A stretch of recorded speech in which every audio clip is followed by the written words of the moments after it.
తెలంగాణలో కొత్త ration card అనేది అప్లై చేసుకోవడానికి కొత్త దరఖాస్తు ఫామ్ పేరుతో ప్రజెంట్ ఇంటర్నెట్ లో ఒక ఫామ్ అయితే సర్క్యులర్ అయితే అవుతుంది. చాలా మంది కొత్త రేషన్ కార్డ్ కి ఈ ఫామ్ అనేది మీరు ఫిలప్ చేసి ఇవ్వాలని అయితే చెప్పడం జరుగుతుంది.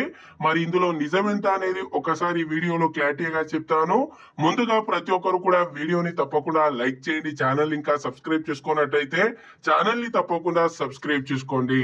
సో ఫ్రెండ్స్, ప్రజెంట్ ఏదైతే ఇంటర్నెట్ లో ఈ విధంగా ఈ ఫామ్ చూడొచ్చు మీరు.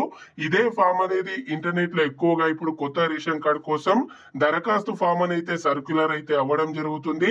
మరి ఇది అఫీషియల్ ఫామ్ అంటే ఇది అఫీషియల్ ఫామ్ అనేది ఇప్పటి వరకు కూడా మనకు గవర్నమెంట్ నుండి కానీ అధికారుల నుండి కానీ ఎలాంటి డిక్లరేషన్ అనేది అఫీషియల్ గా చేయడం అయితే జరగలేదు. కానీ నిన్నటి నుండి చూసుకున్నట్టయితే ఈ ఫామ్ అనేది ఇంటర్నెట్ లో ఎక్కువగా సర్క్యులర్ అయితే అవుతుంది. కొత్త రేషన్ కార్డ్ అనేది అప్లై చేయాలనుకున్న వాళ్ళు ఈ డీటెయిల్స్ అనేది ఫిలప్ చేసి మీరు ప్రజాపాలన ఎక్కడైతే జరుగుతుందో ఆ సభల్లో ఇవ్వాలని చాలా మంది అయితే చెప్పడం జరుగుతుంది. కానీ అఫీషియల్ గా దీనికి సంబంధించి ఇప్పటి వరకు అయితే ఎలాంటి ఇన్ఫర్మేషన్ అయితే లేదు. మీరు ఈ ఫామ్ ఫిలప్ చేసి అక్కడ ఇవ్వాల్సిన అవసరం ఉందా లేదా అనేది మీ దగ్గర ఉన్న అధికారులనే కనుక్కోవాలి. నేను కనుక్కున్నప్పుడు మాత్రం మాకు ఇంకా దీనికి సంబంధించి ఎలాంటి అఫీషియల్ ఇన్ఫర్మేషన్ రాలేదని అధికారులు అయితే చెప్పడం అయితే జరిగింది.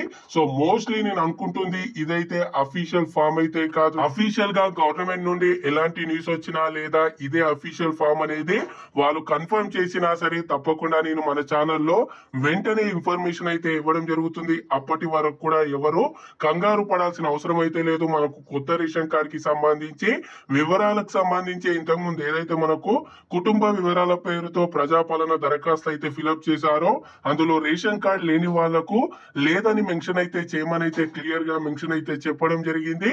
సో దీనికి సంబంధించి ఎలాంటి ఇన్ఫర్మేషన్ ఈవినింగ్ వరకు వచ్చినా ఎప్పుడు వచ్చినా సరే మన ఛానల్లో నేను అప్డేట్ అయితే చేస్తాను. వీడియోని ప్రతి ఒక్కరు కూడా లైక్ చేయండి. అలాగే ఛానల్ ఇంకా సబ్స్క్రైబ్ చేసుకున్నట్టయితే ఛానల్ ని తప్పకుండా సబ్స్క్రైబ్ చేసుకోండి. Thanks for watching. జై హింద్.